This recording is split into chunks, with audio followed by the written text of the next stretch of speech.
Pred pár dňami sa mi podarilo dokončiť videoklip, na ktorom som pracoval posledné 2 mesiace.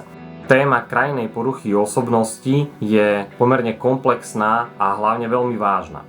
Spôsob, akým zobraziť tieto témy, musel byť premyslený.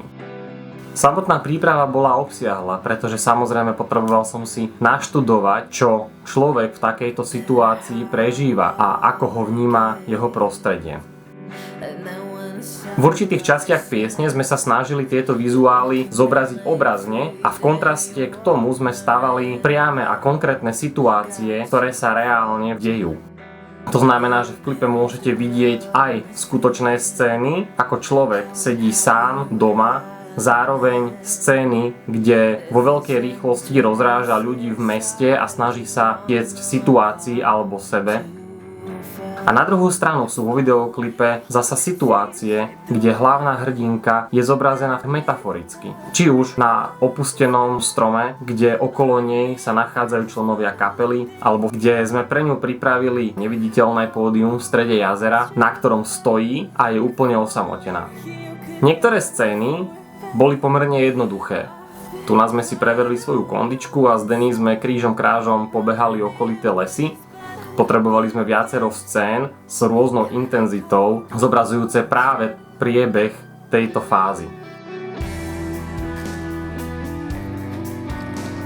To není dobre. Tieto scény boli pomerne jednoduché, ale rád by som vám ukázal aj niečo špecifické a zložitejšie. Takže poďme sa na to spolu pozrieť.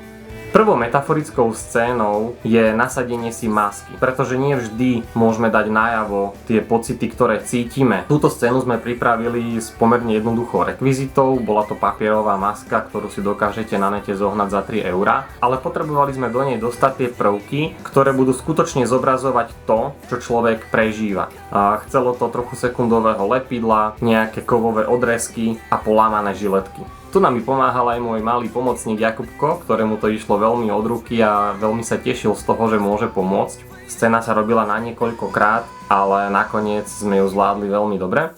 Myslím si, že dostala takúto svoju potrebnú intenzitu a potrebný feeling, ktorý sme tam chceli dostať.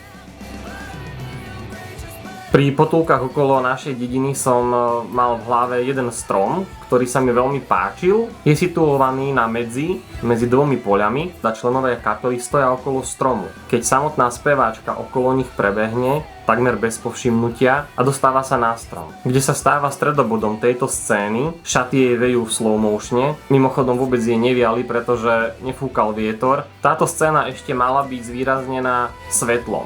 Potreboval som natáčať počas modrej hodinky, samozrejme slnko nám veľmi rýchlo zapadalo, ale vďaka našim kamarátom zo svetdronov.sk sme mohli túto scénu realizovať, pretože priniesli nám obrovský agrárny dron, ktorý mal veľkú nosnosť, na neho sme primontovali svetlá, s dronom nám zlietli nad strom a svietili nám, dokým sme potrebovali. Vďaka tomu sme získali záber, ktorý bol veľmi špecifický, veľmi silný a môžete ho vidieť v rámci videoklipu pred samotným vyvrcholením. Prešli nejaký, ale však máme to aj z čoho nástrihať. Mali sme veľa tejkov, takže hádam v pohode. Keď už hovoríme o tom vyvrcholení, dostávame sa ku scéne, ktorá mala byť najsilnejšia. Mojou ideou bolo, že som chcel dostať speváčku, ktorá bude stať v strede jazera, presne na hladine. Chcel by som poďakovať ľuďom, ktorí sa na tomto podielali a len vďaka ním bolo možné zrealizovať takúto plošinu. Začali sme skoro ráno. Najprv sme museli ísť obhliadnúť terén, skúšali sme, aká je tam hĺbka vody, koľko je tam bahna, ako bude možné z loďky vytvoriť stĺpy, ktoré nám budú vynášať toto mólo. Takže chcelo to samozrejme aj veľa trpezlivosti, vynaliezavosti, nejakú prípravu nástroje a nakoniec sa nám to teda podarilo tak, že sme dlhé drevené hranuly priniesli na potrebné miesto, postupne sme ich zabúchavali do zeme, do bahna.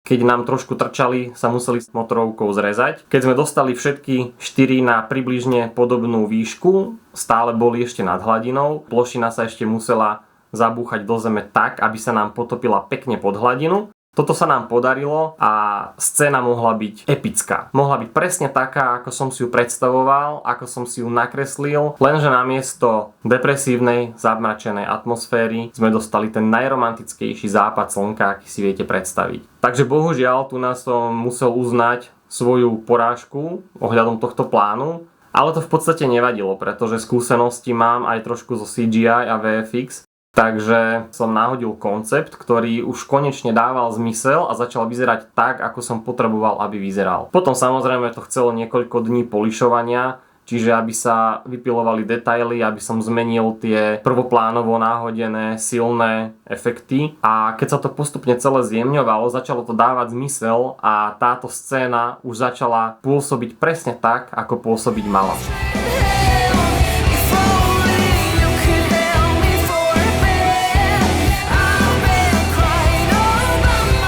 Takže skúste si pozrieť videoklip, skúste sa sami seba spýtať, čo to pre vás znamená, ako to vy vnímate a čo si z toho chcete odniesť. Možno zistíte, že čiastočne v tom nájdete seba, alebo možno niekoho zo svojho okolia, preto nebuďme ľahostajní a všímajme si ľudí. Možno niektorí potrebujú pomoc, aj keď o ňu nepožiadajú. Takže skúsme byť viac všímaví a pýtať sa svojich známych, svojich kamarátov, ak ich niečo trápi. Ďakujem teda všetkým, ktorí nám s výrobou klipu pomohli.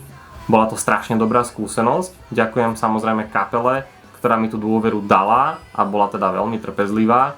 A ďakujem aj mojej rodine za trpezlivosť, pretože som s nimi nestrávil toľko času asi ako by som mal, lebo som sa celé dni a noci venoval tvorbe tohto diela. Takže ďakujem za trpezlivosť.